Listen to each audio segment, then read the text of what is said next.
Preview.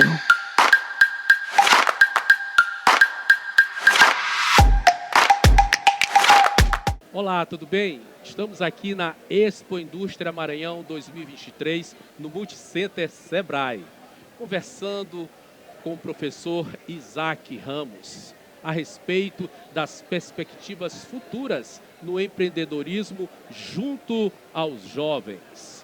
Vamos começar conversando com ele a respeito dessa perspectiva noviça do aplicador do direito no empreendedorismo do porvir. Professor Isaac Ramos, é uma alegria muito grande estar com Realmente, Vossa professor Paulo. Excelência nessa tarde de domingo aqui no Multicenter Sebrae. Tudo bem? Tudo bem, professor Paulo. Uma grande satisfação estar aqui com o senhor. E principalmente para poder conversar, né, com o nosso público sobre essas inovações que nós temos na área jurídica. E lhe digo mais, professor Paulo, esse porvir, esse amanhã, ele é agora. Ele já está acontecendo. Então, se o senhor lembra, né, alguns anos atrás, eu sei que somos muito jovens, né, mas já temos aí praticamente aí 20 anos, né, nessa jornada jurídica, tanto da advocacia quanto da docência. Então, a gente pôde acompanhar, professor Paulo, toda essa modificação, a implantação dessas novas tecnologias na atuação do direito e também a postura e como trabalhar essas inovações com os acadêmicos de direito, com os jovens advogados também. Então, assim, é um momento de muita mudança, é um momento crucial, na verdade, professor Paulo, para essa nova fase do direito. Eu lembro, há alguns anos atrás, principalmente antes da pandemia, que nós falávamos, né, de ensino remoto do direito, EAD no direito, e muitos colegas, muitas instituições também contrárias naquela época, mas veio a pandemia. E aí, de uma hora para outra, a gente teve que se adequar. Então, toda aquela, né, perspectiva que até então se colocava, que já era uma realidade em curso de administração, em outros cursos, para o direito acabou que naquele momento teve que se implementar. Né, teve que se implementar. Verdade. Todo esse processo de porvir, justamente no empreendedorismo jurídico, diante de todas as novidades que aparecem no direito, diante das tecnologias, exigem, professor Isaac, eu acredito, de um processo de revisitação e de ressignificação de valores, partindo do indivíduo do ponto de vista intrínseco e extrínseco com a própria sociedade, não é verdade? Não, com certeza, professor Paulo. A gente... Desculpa, professor Paulo, garganta aqui está complicada. Mas nós temos que pensar não só numa perspectiva de competências, de habilidades técnicas apenas. Vamos pensar também no ponto de vista de perspectivas e habilidades pessoais. Tanto que na administração, né, a gente já trabalha bastante aquele termo de hard skills, soft skills, que é o que hoje nós temos que trazer para o direito também essa discussão.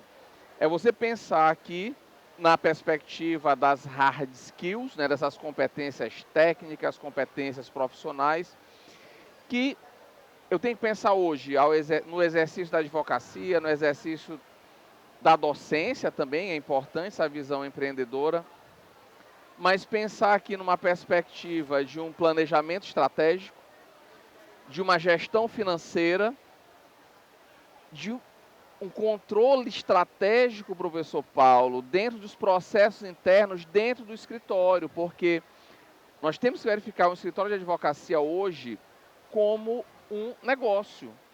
Lógico, sabemos, temos uma série de regulamentações que o Estatuto da Ordem nos traz, mas é um negócio, né? Nós somos profissionais liberais e, como tal, né, temos que pensar também nessa captação dos nossos clientes, na gestão financeira, na otimização de processos internos e, principalmente hoje, quando se fala em captação, nós temos que pensar no marketing jurídico. Só que é um marketing jurídico digital. Só que para nós, no direito, nós temos uma limitação em relação a esse marketing jurídico digital, que é, professor Paulo, o código de ética da OAB. Nós tivemos aquela resolução número 2 de 2015, né, onde nós tivemos uma série de modificações em relação ali à atuação do profissional do direito, e dentre elas nós temos ali a propaganda dentro da área jurídica. Então, não é vedado, ok? A gente pode, sim, nós podemos fazer a propaganda, mas nós temos limitações, nós temos uma regulamentação, onde lá no artigo 39 da resolução número 2 de 2015, lá da OAB Federal, tem uma frase que para mim ela é paradigmática, que ela fala assim daquele caráter informativo da nossa propaganda. Então eu não posso, professor Paulo, simplesmente chegar e fazer uma mega promoção, um mega saldão, uma Black Friday aqui, né? Dentro das atividades advocatícias, porque há uma limitação, o Código de Ética nos traz, mas assegurando esse caráter informativo da nossa propaganda, demonstrando ali, né, que eu não excedo, não vou para esse lado meramente comercial do escritório da advocacia ou do exercício da advocacia, é possível sim. Então é algo que hoje a gente tem que trazer para a sala de aula, trazer, né, essa reflexão acerca do planejamento estratégico com os nossos alunos e com os profissionais do direito. Então, quem é esse advogado, para onde ele quer ir, né, quais são os meios que ele tem que seguir para poder chegar onde ele quer. E para chegar nesse local que ele quer, dentro desse planejamento estratégico, eu tenho que pensar em que? Na gestão financeira. Então, eu vou pensar na redução dos custos, mas vou pensar também, professor, em algo que a gente que advoga verifica muito isso no escritório, para verificar a receita, né? Então, eu reduzo custos, verifico a receita do escritório, para poder verificar se efetivamente como um negócio, que é o exercício dessa atividade, ela está atingindo o nosso objetivo do recebimento dos honorários, né, do recebimento ali dos honorários em relação às atividades. Eu não vou falar aqui em lucro, né, porque a gente não está falando de uma atividade meramente comercial. Claro. Mas, logicamente, enquanto profissionais liberais que somos, precisamos dessa, né, dos honorários para que nós possamos pagar nossas dívidas, que nós possamos ali, né, exercer nossas atividades de forma geral. E na otimização dos processos, que nós falávamos ainda há pouco, eu penso aqui, professor Paulo, no início da nossa atividade advocatícia, minha, a sua, ali nessas 2 décadas passadas, onde todo aluno que se formava, né, passava no exame da ordem, porque é essencial ali, você além do curso do bacharelado em Direito, você ser aprovado no exame de ordem, aquela nossa canetinha com o carimbo em cima da caneta, lembra, professor Paulo? Bem, professor. Que ali era algo, nossa, paradigmático, representava um rito de passagem para a gente ali, né? Eu posso carimbar, assinar, eu sou advogado. E hoje, né, com essas tecnologias emergentes aplicadas ao direito, o token hoje substitui aquela nossa canetinha, né, com o carimbo que até então nós tínhamos. Então, hoje, pensar nessa otimização de processos internos dentro de um escritório, ela perpassa, logicamente, por uma melhor gestão das atividades, mas digo mais, professor, a gente não tem como dissociar dessa qualificação desses advogados dentro do escritório nas tecnologias emergentes. O PJE é uma realidade hoje, audiências online. Falávamos ainda há pouco, né, da época da pandemia. Lembra, professor Paulo, quanto se discutia se havia cerceamento de defesa ou não nas audiências online, e de uma hora para outra veio a pandemia, a gente teve que implementar. Então é algo que hoje, lógico, ainda temos a audiências presenciais, mas a gente pensa no futuro, não só no presente, né, mas no futuro também, a tendência é que esses métodos de comunicação à distância se consolidem cada vez mais e mais e mais.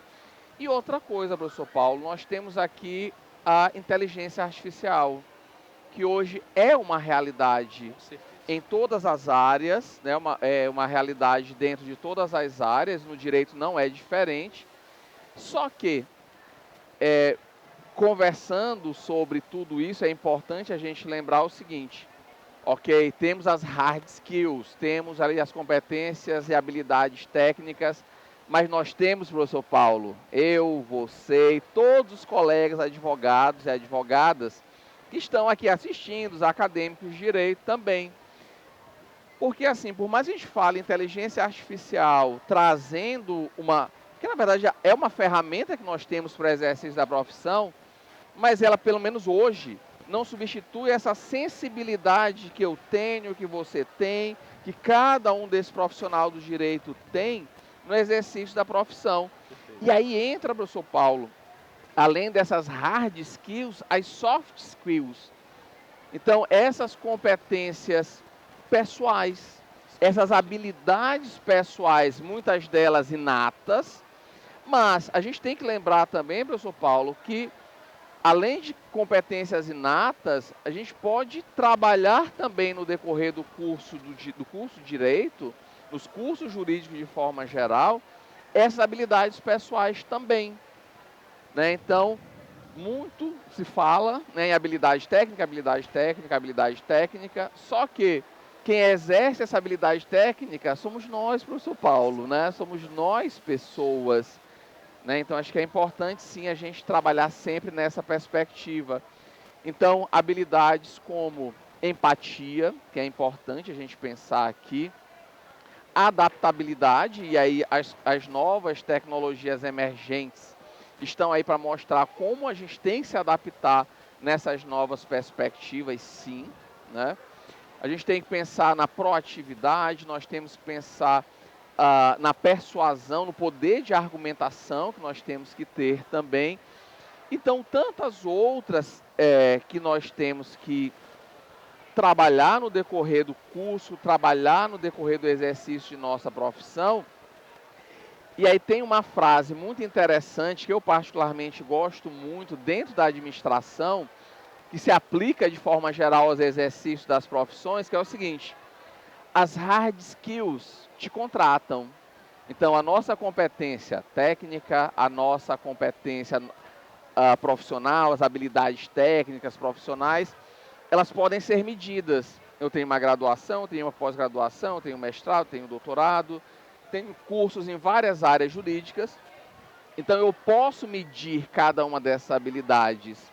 Só que o exercício dessa habilidade no ambiente profissional, ela depende da empatia, de saber trabalhar em equipe, de saber gerenciar conflitos que ocorrem no ambiente de trabalho, da inteligência emocional, que é importante.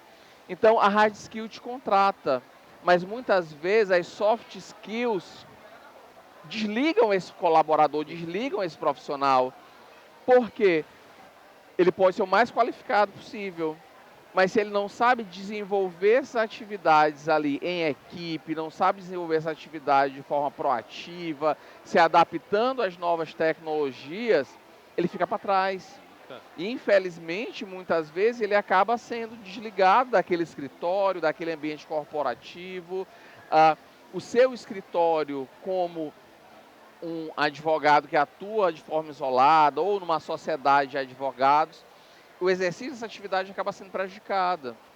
Então, professor Paulo, quando a gente pensa, né, em todas essas habilidades técnicas, habilidades pessoais, eu vejo esse advogado não do futuro, mas esse advogado do presente, né, com uma visão empreendedora dessas atividades, realmente vendo ali, sabendo quem ele é, sabendo qual a área que ele quer seguir, sabendo ali quais os meios que ele tem que utilizar. Ele tem que pensar também nessa gestão patrimonial, é importantíssimo a gente pensar nisso, na gestão patrimonial do escritório, custos, receitas, honorários, etc. E utilizar essas mídias digitais, né, utilizar as tecnologias emergentes para captar o cliente, para fidelizar esse cliente, porque é importante a gente pensar isso também, né? E sempre, logicamente, atuando de forma ética, atuando de uma forma que se adeque ali ao direito.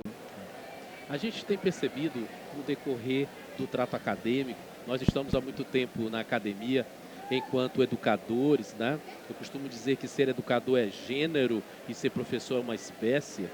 Enquanto gênero educador que nós somos, a gente tem percebido um certo afastamento de alguns por parte de alguns clássicos que podem contribuir sensivelmente nesse empreendedorismo do hoje, que nós chamamos aqui do porvir, o porvir do agora.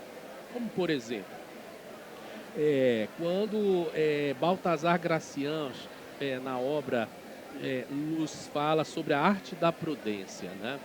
Então, você nos falava ainda há pouco na questão da propaganda do advogado, do marketing do advogado, né, na atualidade, com as novas ferramentas que existem na tecnologia. A gente precisa, do ponto de vista dessa educação jurídica, né, essa educação que deve envolver todos esses fenômenos e essas habilidades que você comentou tão bem ainda há pouco, como, por exemplo, a empatia. E eu sempre associo a empatia ao fenômeno da alteridade, que é me colocar Sim, também no lugar da situação do indivíduo. Eu tenho que colocar também para o aluno e para o interessado nessas ferramentas a questão de que nada disso é absoluto e que é relativo, né? Eu não posso usar isso de forma absoluta. Ah, se eu posso fazer, por exemplo, uma propaganda, eu posso fazer de qualquer modo. É justamente isso que a gente realça aqui, de que o aplicador do direito não pode exagerar nesse sentido de ultrapassar as rédeas da coerência. E esses livros, essas obras, esses clássicos antigos, eles são muito úteis porque eles são atemporais. Quando você lê a Arte da Prudência do Baltazar Gracian em pleno 2023, você vê como ele é coerente, né? Como ele é coerente, inclusive, com os princípios gerais do direito, né? Quando a gente pensa no princípio da liberdade. Ah, liberdade. O que é liberdade? É todo mundo estar livre? Não. Se fosse assim, não teríamos pessoas cerceadas de liberdade. Então, a gente precisa trazer esse raciocínio, né, justamente para quem estuda direito hoje, né? Essa questão da prudência, né? Dessa prudência que, volto a dizer, o próprio Baltazar Gracian fala no livro A Arte da Prudência. densa. Sabe por quê? Porque senão a gente corre o risco de, com essas ferramentas tão rápidas, com a inteligência artificial chegando, e a gente não pode perder de vista que até o presente momento não se sabe o futuro, Sim, mas até professor o Paulo. presente momento a inteligência artificial ela é sim uma ferramenta coadjuvante e, como você bem disse, ela não é ator principal, com todo respeito a ela é muito importante, mas os atores principais são nós seres humanos, né? Então a gente precisa argumentar de forma coerente e formar a sociedade dessa maneira para que nós não coloquemos, por exemplo, a inteligência artificial à frente das condições humanas, da criticidade, da análise, da revisitação, da ressignificação, da prudência e da, digamos, interpretação dos fatos, tá? A gente tem visto, do ponto de vista da inteligência artificial, hoje mesmo eu estava vendo uma reportagem acerca de uma determinada decisão judicial, onde o julgador ele se utilizou da inteligência artificial para fazer uma decisão. E ele foi colocar umas jurisprudências na inteligência artificial. E o fato é que aquelas jurisprudências não existiam. E ele foi fundamentar e colocou na decisão dele jurisprudências que, na verdade, não existem. E a inteligência artificial forneceu para ele. Vai gerar problema para ele? Com Vai. certeza, professor. Vai. Porque diante disso, existem as modalidades de culpa. Existem as modalidades de culpa chamada, por exemplo, eu estou diante de um grande professor de direito penal, o professor Isaac Ramos. Temos as modalidades de culpa, culpa em vigilando, culpa em procedendo. E não é porque nós estamos andando a passos galopantes diante do empreendedorismo com a tecnologia e várias outras ferramentas que essas estruturas vão se afastar do direito. Muito pelo contrário, essas estruturas vão continuar pautando, moldando e administrando as relações jurídicas e sociais. Então, esse caso, que é um caso de hoje, né? Esse caso vai ser estruturado, analisado, julgado dessa maneira. A culpa em vigilando, a culpa na vigilância do que aconteceu, a culpa em procedendo no procedimento do próprio acontecimento.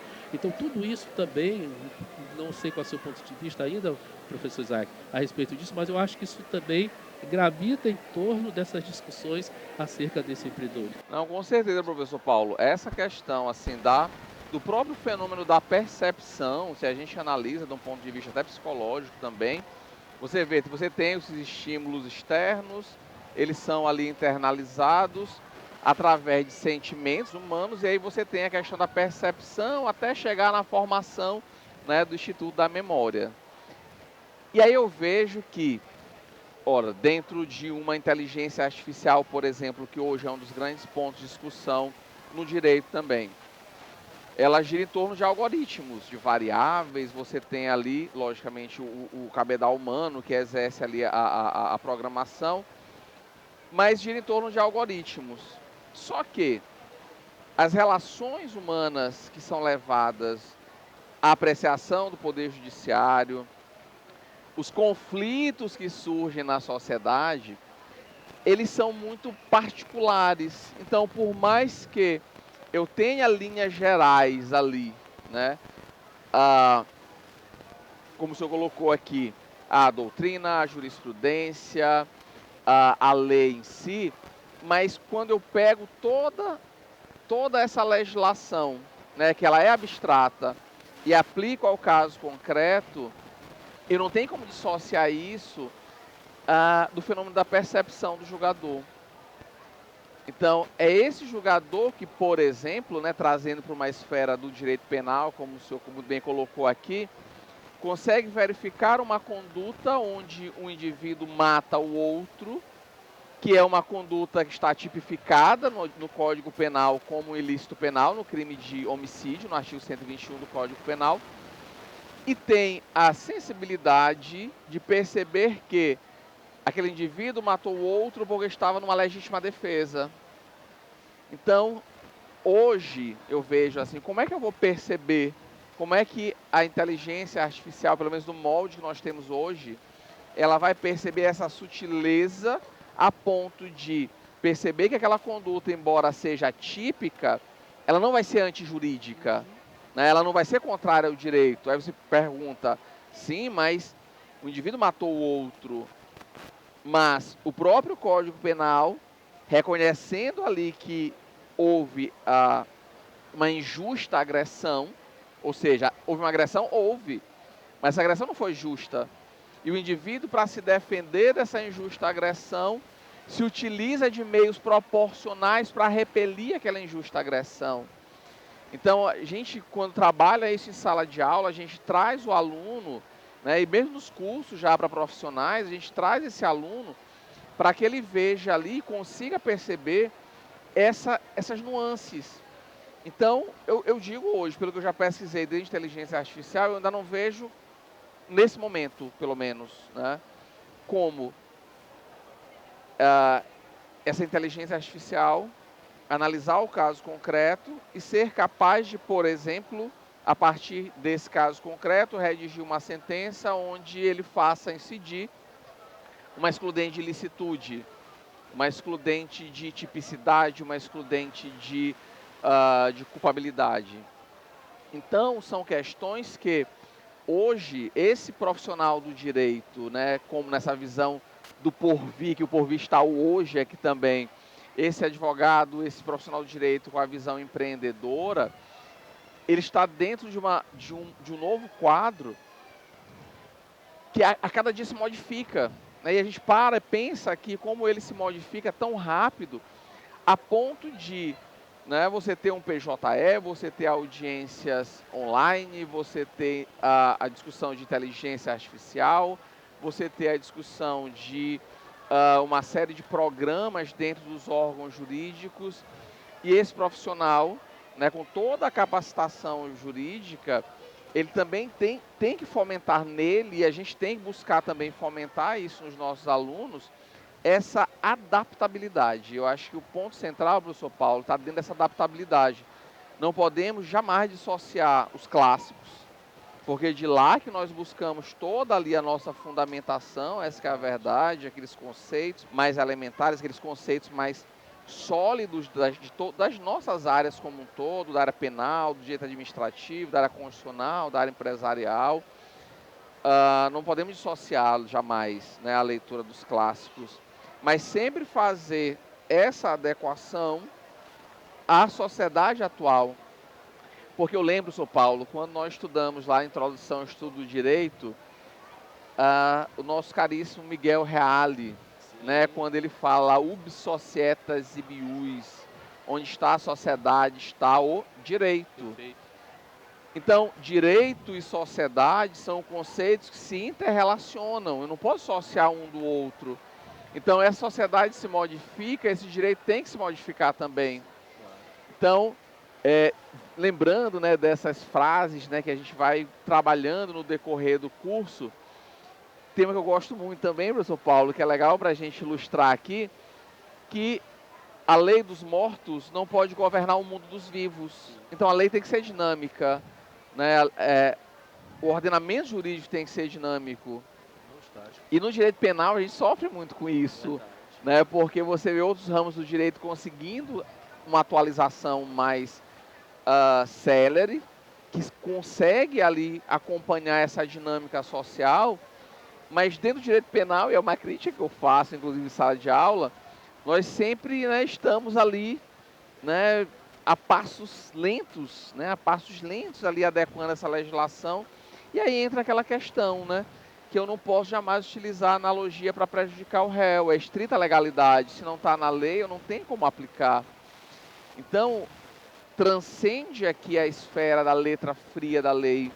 Eu tenho que pensar do ponto de vista da sociedade, que sociedade é essa, e como ela se reflete dentro do direito. Então, ubi societas ius, onde está a sociedade, está o direito, está a sociedade, mas ius ubi societas. Então, eu posso aqui inverter essa ordem, porque eles estão interrelacionados. Então, professor Paulo, é um grande desafio nosso, enquanto operadores do direito, enquanto educadores da área jurídica, trazer toda essa inovação, né, trazer toda essa nova perspectiva, esse trabalhar o aluno, no aluno, com o aluno, para ser mais preciso, esse sentimento do empreendedorismo, do fazer acontecer, né, que é importante, mas ao mesmo tempo sem esquecer de onde nós viemos, qual é a nossa origem, né, qual é a fundamentação aqui da nossa atuação.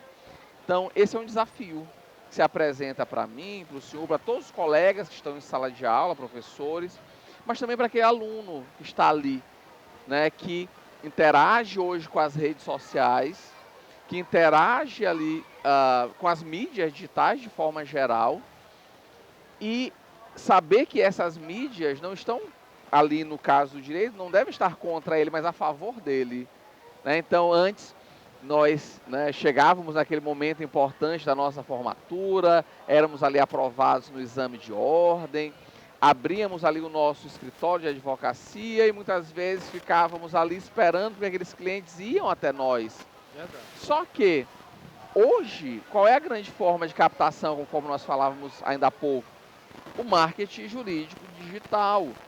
Então, eu consigo atingir um grupo enorme de pessoas, por exemplo, fazendo ali em redes sociais, Instagram e outras, esse impulsionamento, né, desses conteúdos, logicamente no caráter informativo, como o Código de Ética nos traz, né, que a gente sempre tem que ter esse cuidado em relação a esse conteúdo que está sendo postado.